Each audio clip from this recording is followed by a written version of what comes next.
मैं Madhu Kaur, coordinator of Magarpatta city CMC Pune से आप सबका स्वागत करती हूँ. Thank you for being here this evening with us.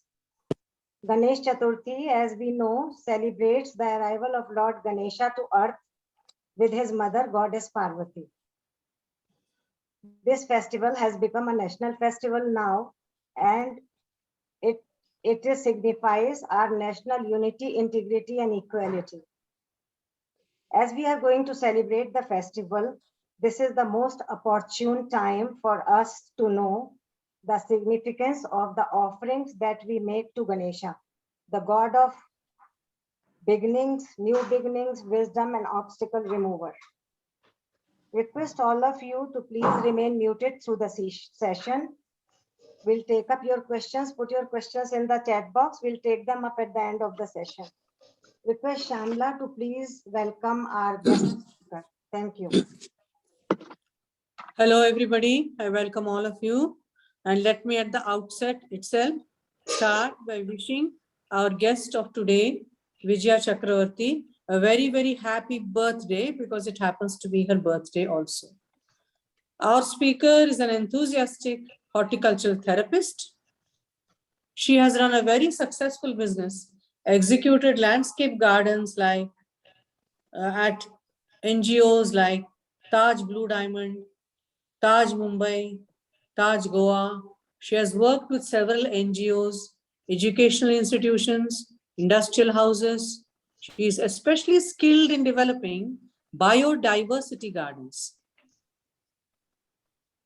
She is an active member of Women's Scientist Association of India, and today we take this opportunity to use her immense knowledge about our wealth of plants, etc., that we have in our country. And today she will be talking about medicinal and culinary plants, especially used in the Ganesh Puja. I don't want to take too much time now because the vast topic is very vast and she has an immense amount of knowledge. I'm sure all of you will benefit immensely from associating with her. With that, we hand you over to Vijayaji. Welcome, Vijayaji, and wish you a happy birthday again. Thank you very much, Shamla. Good evening, dear friends. It's lovely to be back with you all again. I have my friends from Magarpatta and New Bombay. So I have brought two of my friends, Tripta Tiwari and Sri Rupa Mukherjee, who are into very spiritual ways, so they're going to help me in this program. I would like to thank both of them. As Madhu was telling us, Ganesh Chaturthi is coming in a couple of days. And initially, it was a very family-oriented celebration. But now, before independence, because of Tilak, it has become a Sarvajanik festival where all people across communities get together to celebrate Ganesh Chaturthi. But as we are celebrating Ganesh Chaturthi, we are forgetting many of the lovely meanings behind some of the rituals. And one of the rituals is 21 leaves offered to Lord Ganesha during the festival. Earlier, children were taught to identify the plants by their parents and grandparents.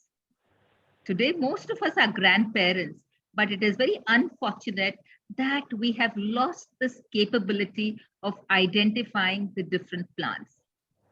And all the plants which are mentioned here come from 17 different families. So it is biodiversity which we celebrate in the Ganesh festival. There are some which are thorny plants like the bear and the datura fruits, some which are highly poisonous like the oleander kaner, once again datura. Some are very sour like the bear, some are very sweet like the mango. Some are huge trees like the bilvapatra or inconsequential grass, which is trodden by all of us daily. So these are diverse, but to the Lord, they are all the same, whether it's the luscious mango or the insipid durva grass or the bringaraj growing in the ground. It's a ground hugging plant. Vishnukranta and bringaraj, these are ground hugging plants, where others are very lofty, like the Arjuna. But all are the same in the eyes of the Lord. And that is what we have to do today to preserve biodiversity. Because all these plants attract a lot of bees, butterflies, beetles, moths. So, that is how pollination takes place. And that is the reason why we are existing, because without plants, we cannot exist. We may call ourselves non-vegetarians, yet even the goat, or which we consume, the lamb which we consume, basically depends on a diet of grass and greens. It is a herbivorous. So we come to the Shami tree. Shami tree is the state tree of couple of states like Telangana and Rajasthan. Wherever the climate is arid and there is less water, this tree thrives. And it is a kalpa vriksha, especially in Rajasthan, because every part of the tree provides mankind with some use. People can, even in the harsh summer, there are leaves on the tree. Even if there is no water, it is still green. And it produces fodder. The leaves are used as fodder for the cattle, and the pods, you can see the long pods over here, they are a delicacy. And combined with another vegetable, you have the famous Kher Sangri. But what I want to tell you is about the Kejrali massacre.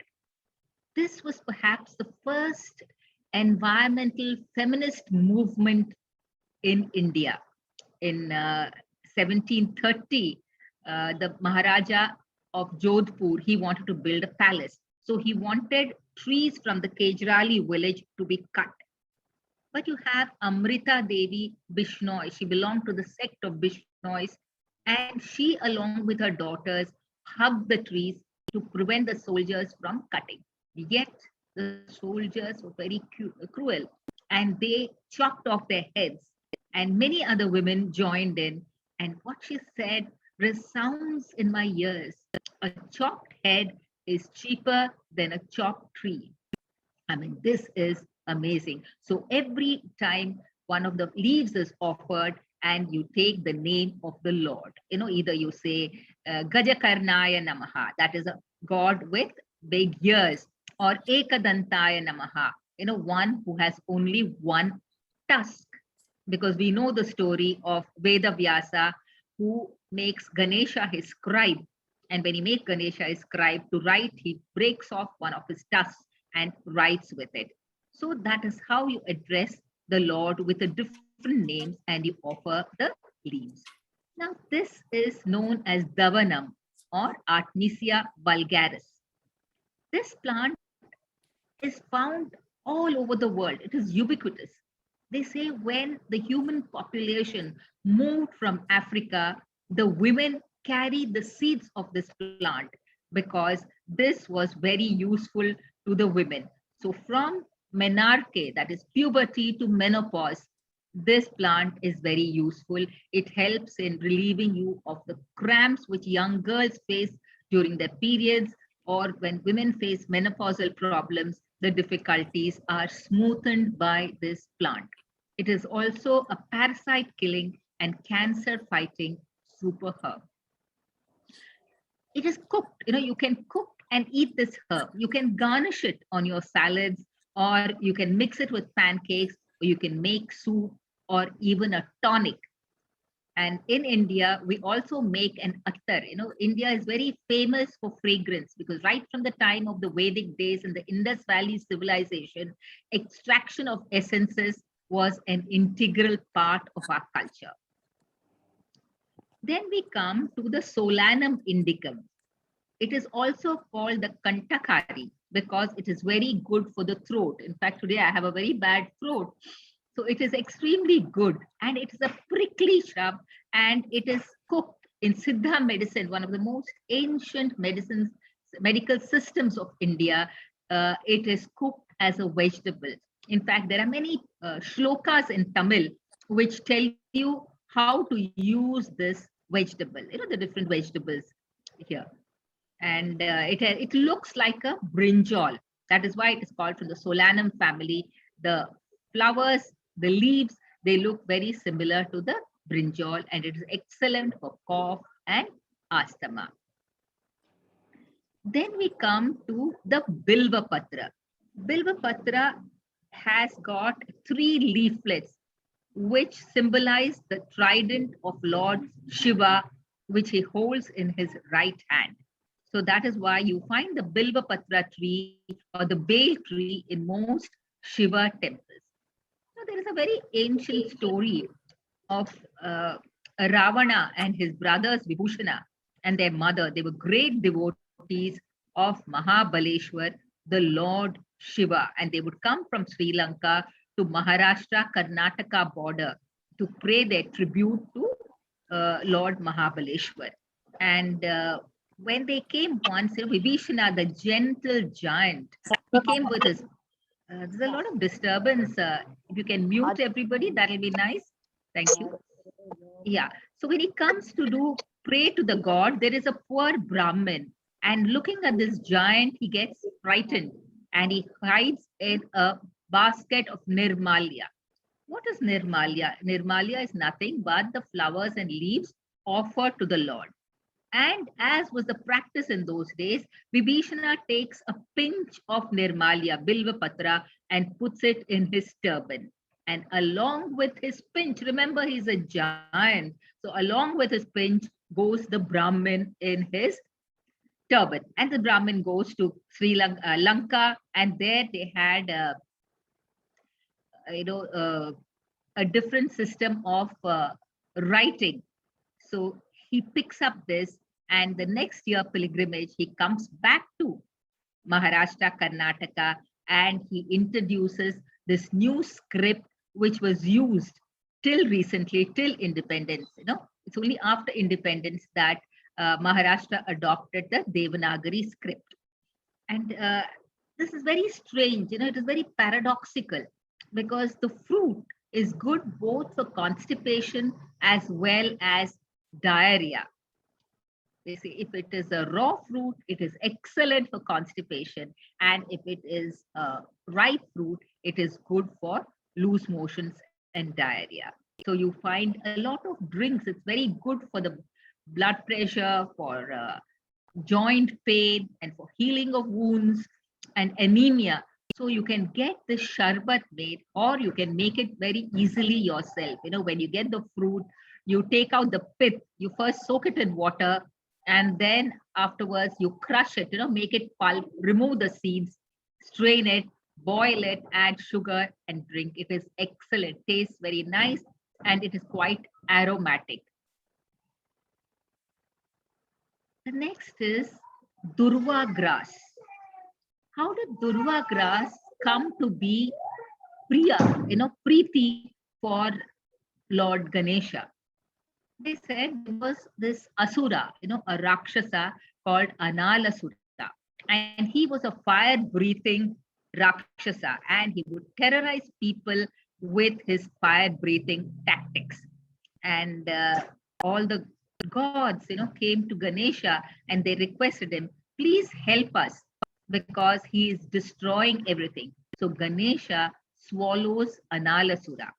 But when Analasura reaches the big belly of Ganesha, he starts breathing fire, and his whole stomach is on fire. So the Devas try to cool him, by pouring water, by giving him sharbat, all sorts of things, and by dunking him in water, but nothing helps. Then they approach Shiva, the father of Ganesha, and Shiva says, take some grass, Durva grass, and put it on his tummy. And immediately after putting it, his stomach cooled down. That is why today we offer Durva to Lord Ganesha. Now, Durva is very excellent. When Parvati wanted to marry Shiva, her father said, Shiva is a foreigner. He comes from Tibet. He's not an Indian. So he says, you can't marry a foreigner. You should marry Vishnu. because Vishnu is much more handsome and he's a local person. But she doesn't like him, so she runs away into the forest with her friends, and she survives on durva chutney. You know, just like you make kothmir chutney, you can make durva chutney. You know, all you need to do is saute it a little in ghee before adding your lasan and chilies and jeera and making your chutney. And it is also excellent for the skin. She used to drink durva juice, and she would apply durva paste as a face pack, you know, like uptan on her face, and soon her face was glowing. It is true, Madhu. You know, this is very good. In fact, I was with a class today teaching aromatics to students of perfumery and aromatics, and you know, I was telling them how to make the face pack. You know, this is not the class for it. This is today is slightly different, but you mix this paste of durva with dahi and apply it in your face. And she became beautiful. And Shiva fell in love with her and married her. Then we come to the datura. Now remember, you know, we said there were some plants which were highly poisonous, highly toxic, like the kaner, which has beautiful blooms, or the datura. It is also known as the angel's trumpet, because the flower looks like a trumpet, you know, which we blow. Very beautiful, but it is highly poisonous. So when you use it as medicine, one has to be very careful, and only a doctor should be allowed. You know, you should take only under the prescription of a doctor. In the villages, what they do is they burn the leaves of the datura, and the smoke is put near the tooth. So when you have a decayed tooth, you can literally see all the worms coming out. This is one of the old practices of relieving people from toothache and worm infestation. And when you apply the juice on your head, please do not do it unless a doctor prescribes it. But as a practice, it was applied to treat dandruff and alopecia or falling hair. Then we come to the bear or the boar. You know, this is what Shabari, she tasted every fruit, and only the sweet one, she offered it to Lord Rama.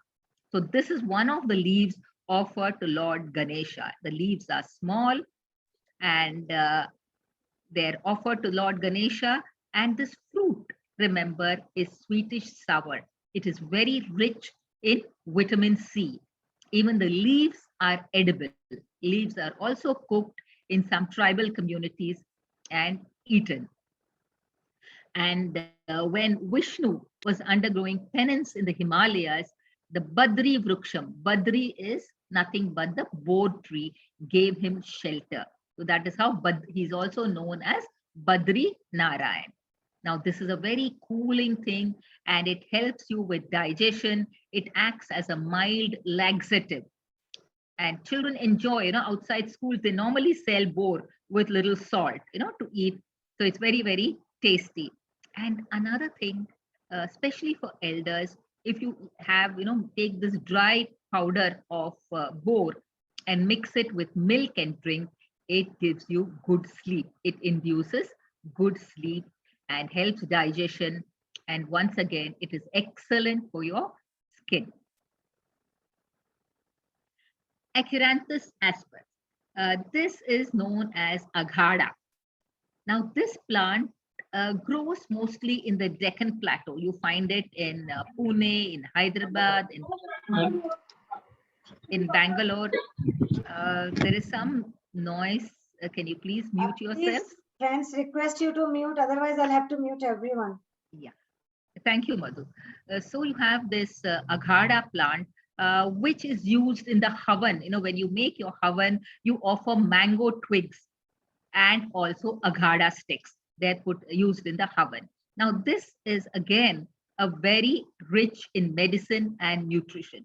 The aghada leaves are cooked and eaten in many places, but it is also excellent to use as a plaster in the home. If you see on the top left corner, you know, it is being used to plaster the house. This is one of the ancient methods of plastering the home. And even skin diseases like ringworm, These can be treated, cough can be treated with Acaranthus aspera. Finally, we come to basil, the holiest of all tulsi, of all plants. Normally, tulsi is not offered to Lord Ganesha on a daily basis. It is because there was some, I think, misunderstanding or some quarrel between Tulsi and Ganesha. But for Ganesh Chaturthi, our tradition, our Hinduism is very joyous because, our gods are like us. They're always, laughing, loving, quarreling, there's jealousy with them. So it makes a fascinating story. So with Tulsi, you can do a number of things. It's highly nutritive. It's very good. It can relax you. If you have Tulsi Sudha, it helps to relax you. You can put Tulsi in water, add jaggery, and add a dash of lime, and it makes a very invigorating tea. I remember my children when they were young in school, they would say, Amma, I've forgotten, I've gone to my class and I've forgotten some theorem in geometry. So I would always give them Tulsi leaves in their compass boxes.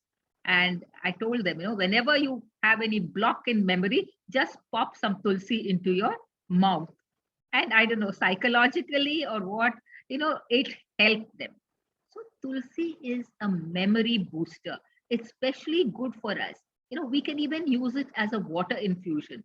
For our drinking water on the dining table, we can add Tulsi leaves and we can add the rind of or a slice of orange or lemon. That water, infused water, is very aromatic and very good for us, because especially as we grow older, we in modern times fall prey to dementia and Alzheimer's.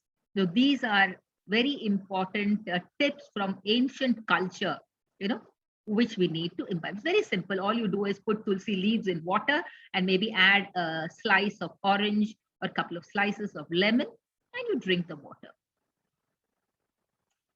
Then we come to mango, Mangifera indica.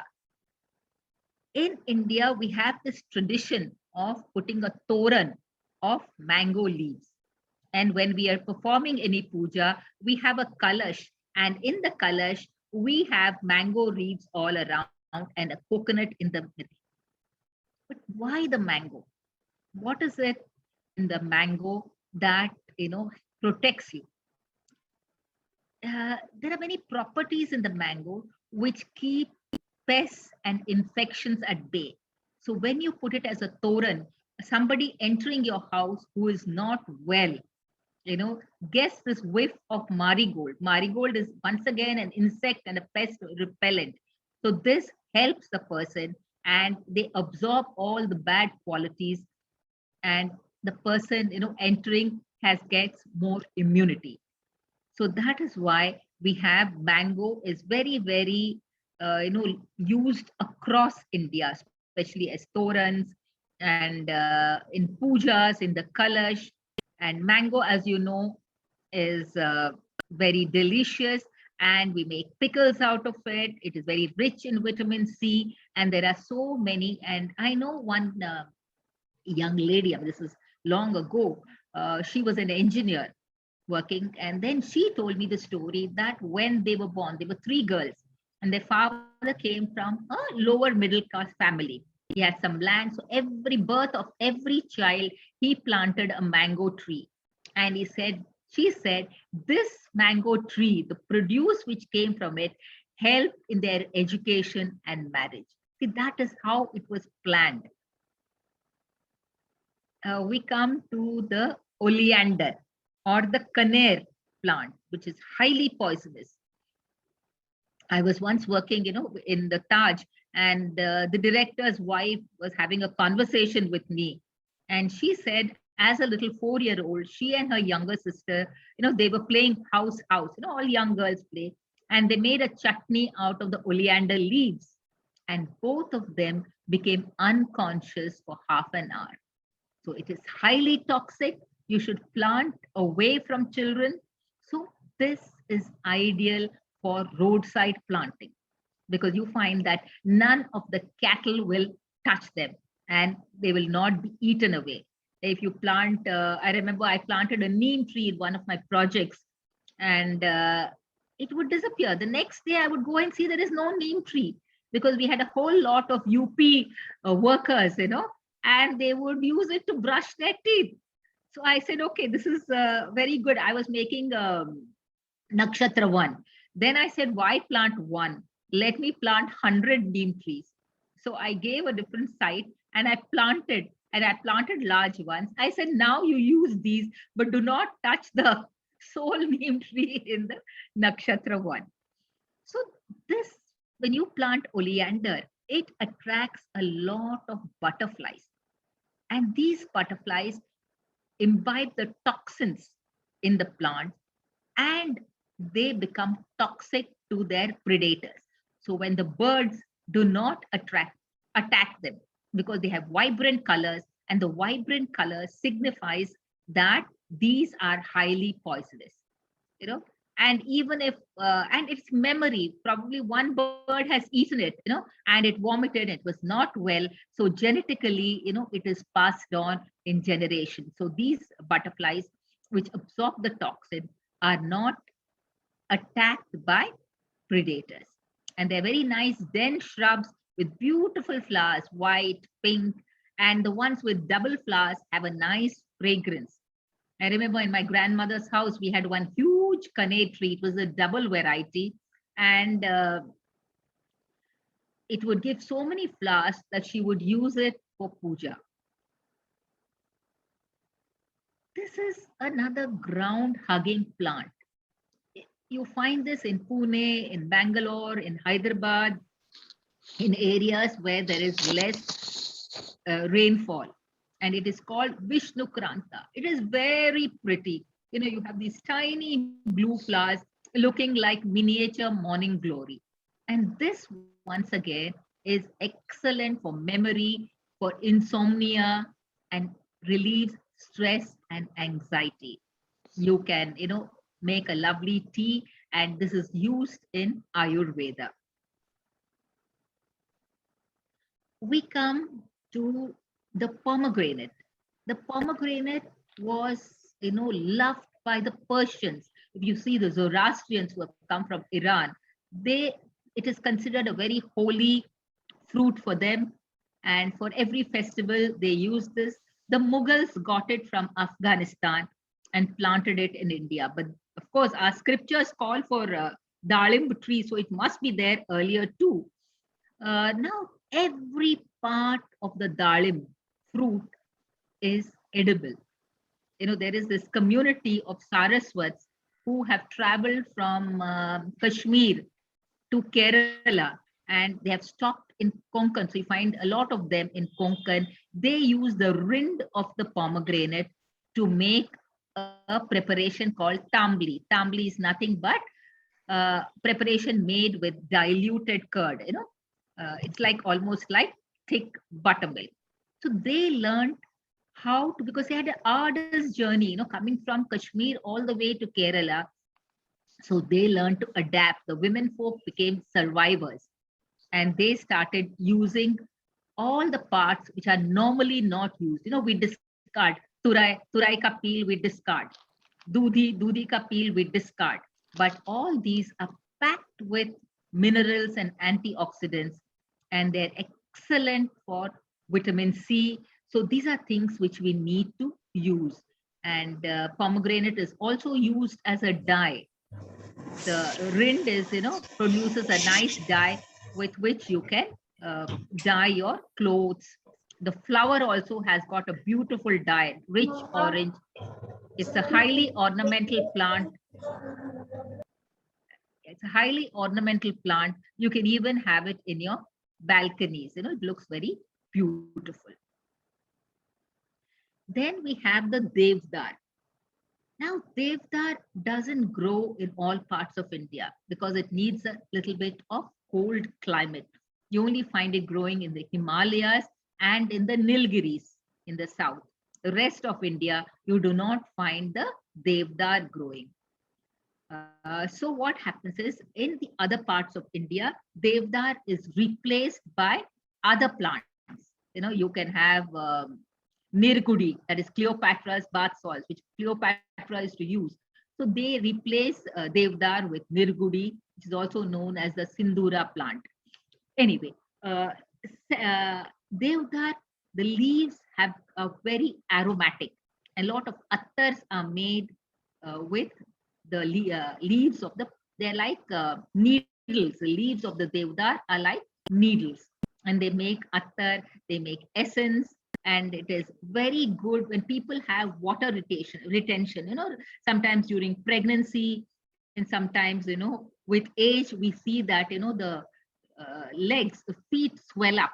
The you have swelling near the calf, swelling on the foot. So this helps to reduce the water retention. It improves the appetite and also helps to heal infections, you know, especially fungal infections. You find where it is very cold and damp in the Himalayas, you have a lot of fungal infections, and it helps to cure that. I think I've said this again. Okay. Then we have the Kevda. All of you all are familiar with the Kevda essence. Now, the Kevda leaves are also used to make mats. And only the flowers of the male plant have got fragrance. The female plant produces fruits but does not have the fragrant flowers. This plant, you know, provides a very good environmental ecological function because it grows along the sea and it prevents tidal waves from coming in. It prevents the erosion of the soil. So this is like the first wall, the first guard for any of the tidal waves coming in. And 99% of the Kevda essence is made in Orissa in the Ganjam district. That is where, you know, Ganjam district, Gopalpur on the sea is where my great grandparents came from. And excuse me, this is, excuse me. Yeah. And once when I was driving from Bhubaneswar to Gopalpur on sea, I could see miles and miles of pandanus plants, and they look so beautiful. They're also called the screw pipe, and it is used as a flavoring. You can wrap idlis, you can wrap any other sweet meats and steam it in an idli steamer. So the smell of the leaf goes into your food. And it's also used as a decoration for wedding pandals. It's very beautiful. And another thing, the roots help to relieve pain. And the roots and leaves are excellent for hair care and for the face, you know, to have a glowing complexion. And it's also an insect repellent. Since it's an insect repellent and a pest repellent, it is also used as a cure for dandruff. Yeah. Now I come to our Mogra, Chameli, you know, the most popular plant everywhere. I was in my hometown, you know, I went with my cousins for a wedding, and one of my cousins says, Akka, let's go to the theater. I said, why the theater? He says, no, no, no. The minute you go to the theater, you will be engulfed with the fragrance, the aroma of the mogras. It was summer, you know, it was hot in summer. So I said, I have never experienced this. Let me experience. So I went with my cousins who had come down from all parts of the world. And believe me, there was just one lady wearing mogras in her hair. All the others had short hair and not a single flower. And the whole theater was stinking of cigarette smoke. So, but this is a memory, you know, he had such a good memory. And I said the memory got lost in us revisiting the place. Look at the Pathare Prabhus. The Pathare Prabhus are a community, one of the native communities of Mumbai. They have come from Gujarat and settled down. They're the early settlers in Mumbai. All of us have come in later. they have a wonderful custom. When the bride gets married and comes to their home in the night, they make sweet puris, and they make tiny holes and put the mogra buds through the hole inside the puffed up puri. And the next day, these puris are offered to the young bride. So imagine her surprise, when she breaks it open, it is full of mogra flowers. The buds have bloomed into flowers. So what does it mean? It says that we will take care of you. You're a young bride. You come to our home. We will take care of you. We will give you something sweet and nice, but please spread your fragrance and, illuminate the home with your goodness. And this is, you make lovely jasmine tea, jasmine sharbat, which is excellent. This is made by Persians, and you have the Sindhi community in India who make the mogra sharbat. It is very simple. You need to soak the mogra flowers in water overnight, and next day you heat it and add jaggery or sugar and a dash of lime. It's very aromatic, and you feel really good when you drink it. Ficus religiosa, or the peepal tree. As children, we used to keep the peepal leaf in our books, and beautiful veins is dry. We used to paint on it and look so beautiful because the tip is like a beautiful, slender, tail coming up. And the whole ficus family, the banyan, the peepal, the umber, they are keystone species of India. Once it was my good fortune to meet the late S.P. Godrej, the industrialist and environmentalist of India, the leading environmentalist of India.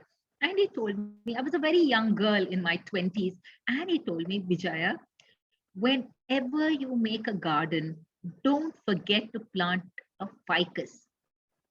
He says, this is what will bring the biodiversity back into our land. So any inundated place, even where, there has been pollution, gas leaks, oil spills, if you plant banyan, then slowly the birds will come to eat the fruits, and the butterflies will come, the moths will come, bats will come, squirrels will come, then the monkeys come, all of the animals come, and soon it will be like a forest because there will be droppings, bird droppings. How did saffron come to Kashmir? It was because of the bird droppings from Afghanistan. The birds which came from Afghanistan, they dropped their droppings there, and the saffron has come up. So these are keystone species. And in many parts of India, the tender leaves are cooked as a vegetable. You can make a beautiful stir fry with the leaves. And the peepal fruit is taken for cough and for vomiting. You have nausea, helps to reduce nausea. Then we come to the Terminalia arjuna. This is the heart plant. This is used as a heart medicine traditionally in India. It is also taken up now by allopathy and by homeopathy also. And it's a very beautiful tall tree with woody fruits. Then we have this Rui ka Pan. If you go to Hanuman Mandir, what do you see? What do we offer? We offer Rui ka Har, right? And that is why, because, we are living in cities, our lives are full of stress and tension. I remember my bai, we call, in Bombay, we call our maids bai. And they also call us bai, we also call them bai. So one day my bai came to me and said, Kai bai, तुम्ही लय tension मध्ये आहे. I mean, you have got a lot of stress. I said, काय करू? माझा मुलगा अभ्यास करत नाही. My son is not studying. She said, नाही, tension घेऊ नका. I said, okay, it's, nice to say tension घेऊ नका, but today's world is full of stress. And then after a few days, I saw her, very dejected and dissatisfied. I asked her, by काय झालं? म्हटलं काय सांगू by? Maza Naura lai pito. My husband is drinking a lot and is not giving me any money. So I'm full of tension. So we Indians, whether we are educated or uneducated, can pronounce the word tension much better than any Britisher. Of course, now with pandemic, there are many other things, which our Indians can pronounce much better, like the pandemic, COVID, online, offline. The other day, my maid was saying, I put my son in offline classes. I said, oh my God. So, there's a lot of things, vocabulary, and we are good, in picking up things. We Indians are very good. So instead of offering a whole garland, we can offer a single leaf to God. And so that will help us from destroying the plant. And this is highly poisonous, extremely poisonous plant, but it is very good for skin diseases, joint pains. Once again, Calotropis, Datura, and Oleander must not be taken without the advice of the doctor. Okay, these are 3 highly poisonous plants and we should not experiment with them. Then, as I was telling you, there are some plants which are not available. So besides the 21 plants, there are other plants also mentioned for Ganesh Puja, which you can use. This is the Sindhuvara plant or the Nirgudi. Nirgundi means one which destroys all ailments. Now, Cleopatra, the most beautiful woman in the world, she used to take bath with water infused with the Nirgudi leaves. Now, when we have small chicken pox, we put neem ka patta in the water and take a bath with that. Similarly, we can also use Nirgudi ka patta because even Nirgudi has antibacterial, antifungal properties. And it is very good for healing skin problems. So it is also known as Cleopatra's bath salts. Then this is the Bringaraj. All of you all must have heard of the Bringaraj tail. So these are another leaf which is offered to Lord Ganesha. And it is a small herb. It's a ground-hugging plant, compared to the Bilva, Arjuna, mango. It's a very, very tiny plant. Sometimes you may not even notice it. It grows rampantly in Mumbai and other places. And this is excellent for your hair. It is also used when you make your hair oil. Recently, one of the leading pharmaceutical companies invited me, to talk to their marketing people, their research and ideation team. So at that time, I was talking to them and then I said, when one of my friends in Magarpatta gave me an oil and in that oil, she had added camphor too. So whenever I applied this is coconut oil with hibiscus, Bringaraj, Kadi Patta and others, it transported me into another world, into a very sacred space, right? And it had its own benefits. So that's what I was telling them. I said, you should, when you use something, it is not just for medicine. It is also to make you feel good because the feel good factor helps you, it psychologically improves you and you become, you heal faster. So Bringaraj is one other thing which is excellent for hair. And this is also used in the Das Pushpam.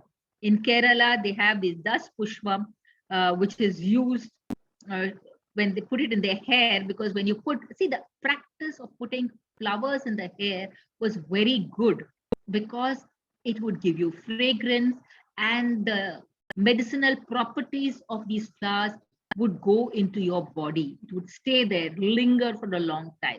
We have lost this lovely practice of putting flowers in our hair.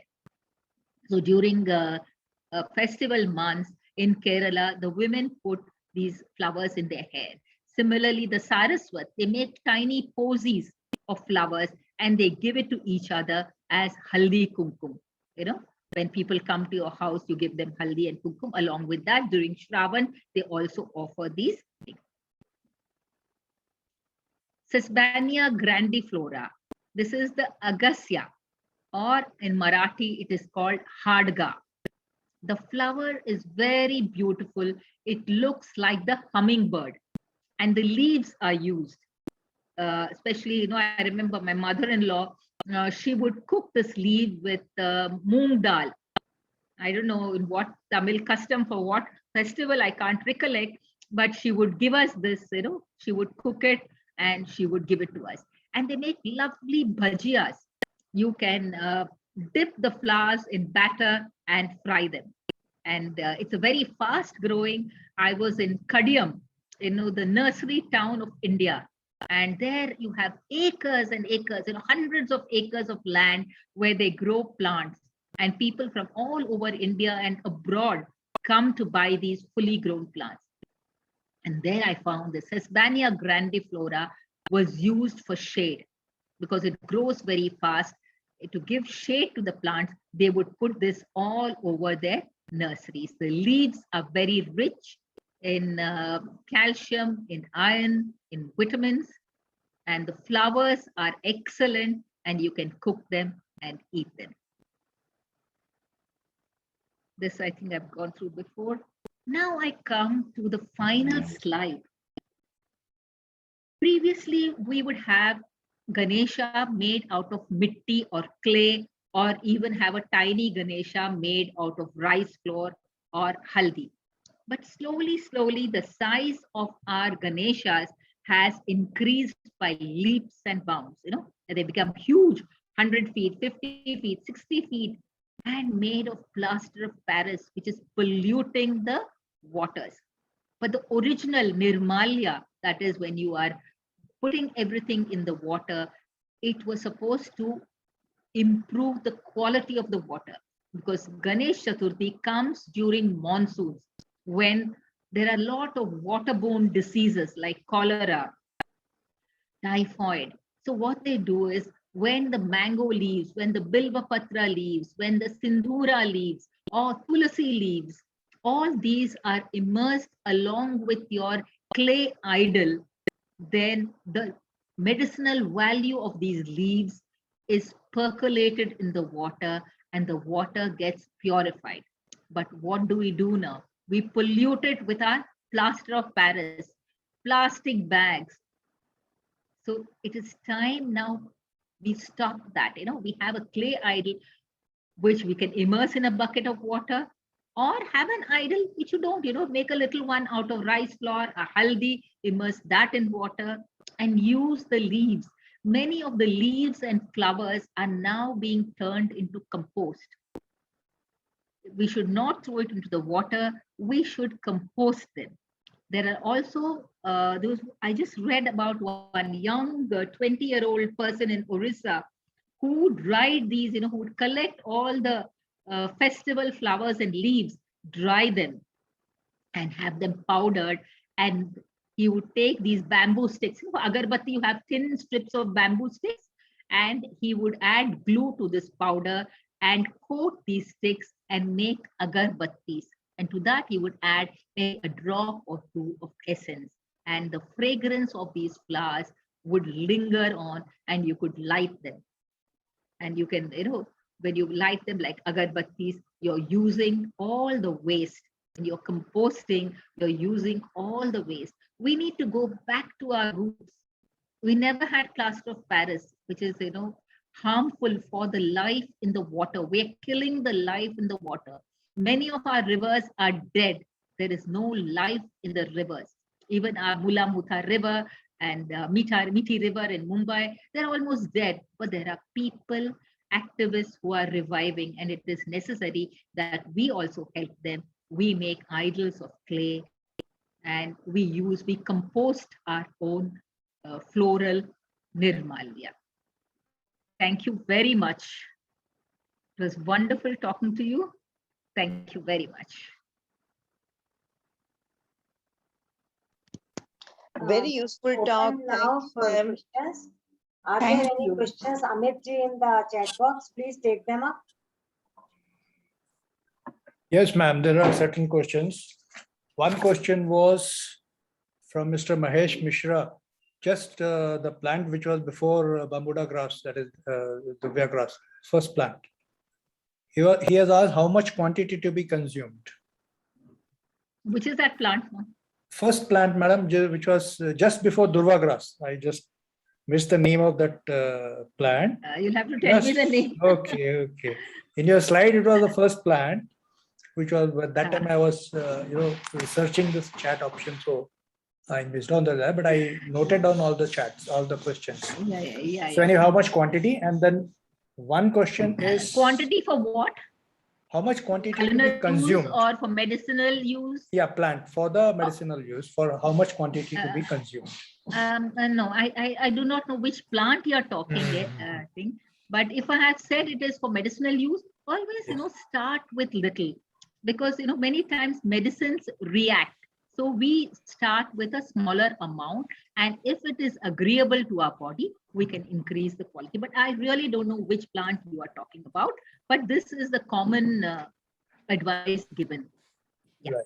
I think we'll try to take out the chat and then we'll answer.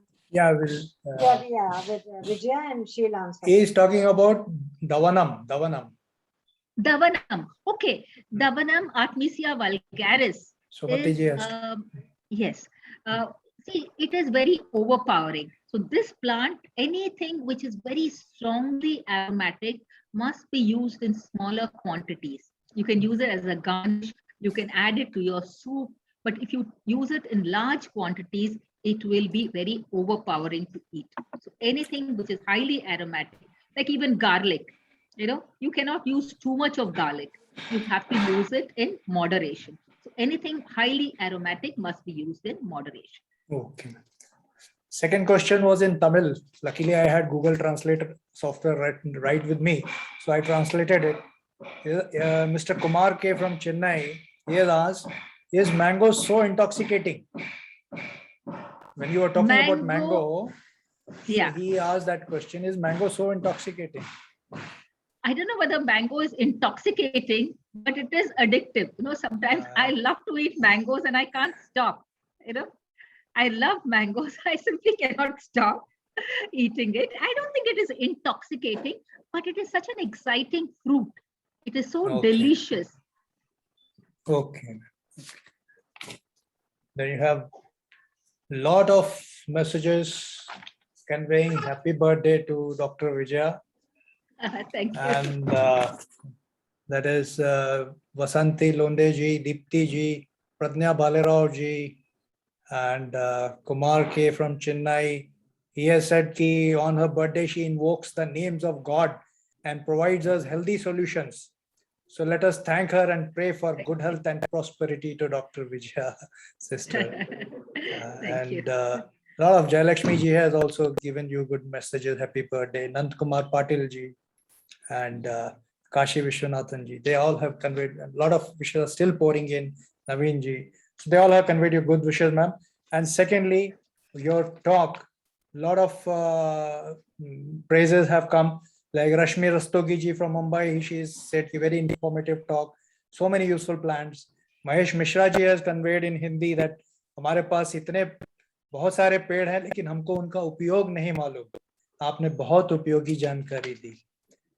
Ritu Kharya ji, she also has conveyed that you have given a very important, useful information. Nerur Chellam Krishna Swami ji. A lot of participants have also asked for the recording. Rekha ji, Sri Rupa Mukherjee ji, they all have asked. Naveen ji, they all have given in the chat box seeking recording of your talk. Your talk has been liked and appreciated by everyone, it seems. So the recording will be shared with the coordinator, respective coordinators, and then they can send it to their group. Right. So this is what I have to say. Thank you, ma'am. Thank you so much. Thank you. Not been able to write it in the chat box, they can ask now. Unmute and ask. Yeah, who is the coordinator? Because I don't know. I just got this. Which CMC you belong to? Grow. I am from Chennai and I got it in a WhatsApp group.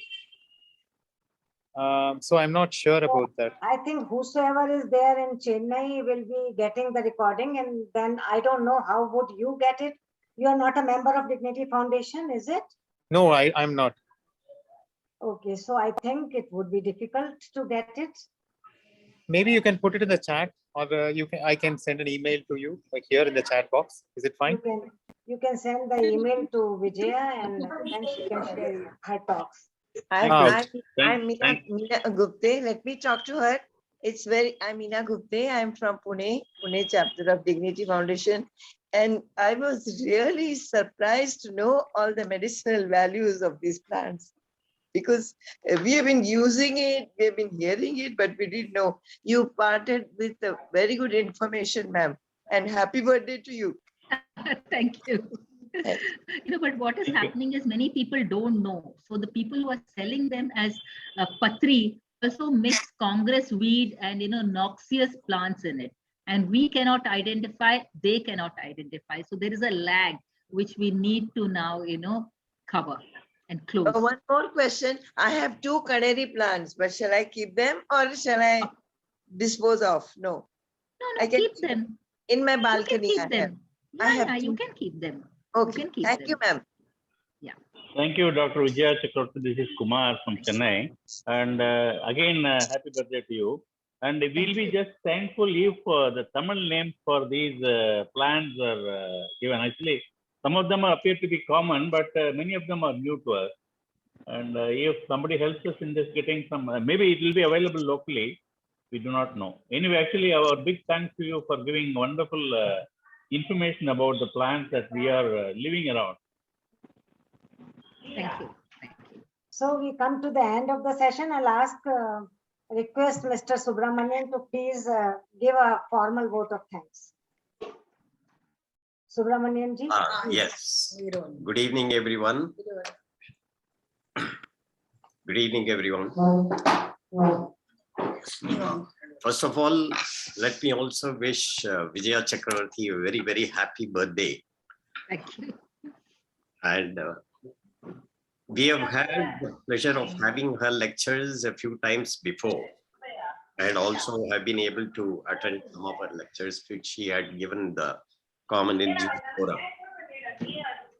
I think somebody is unmuted and talking. Yeah. So as usual, it has been a very extremely interesting and a very, very informative lecture. She has always been giving mythological backgrounds. Mr. Subramanian, you are muted. So please unmute yourself. I've muted everyone. So please unmute and... Yeah, I've unmuted. So she has always been giving the mythological backgrounds, the biological names of the plants, the local names, the areas where these plants are grown, what plants are good for health and what are toxic, what has got the medicinal value, all this beautiful information packed with information which has been put in the slides. And as always, the slides have been so wonderful. Whenever she talks of a plant, she not only gives the name, today it was supposed to be the 21 leaves which are used in the Ganesh Chaturthi festival.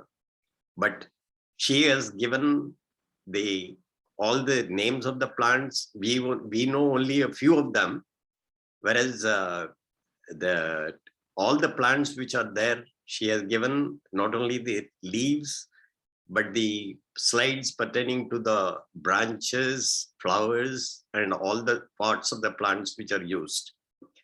So this is a very, very informative lecture, and there was no time in between even to convey our message that in the chat box. We are rather more interested in knowing what is being said rather than getting involved in typing our messages. So I think because of that, Vijaya Chakravarti ji, your number of messages that you would have got must have been got much reduced, because there is absolutely no time to type. And all the slides, if they are made available, I think we will be able to get the full information about them, because the information in the slides were much more over than what you have been saying. And it will be very useful for everyone if that is also shared for the whole group. So we all thank you very much. It has been an excellent. And one more thing I would like to say that she lives in Bombay, Vashi, and once in a way she has been coming to attend our Magarpatta City Dignity Foundation, our city chat.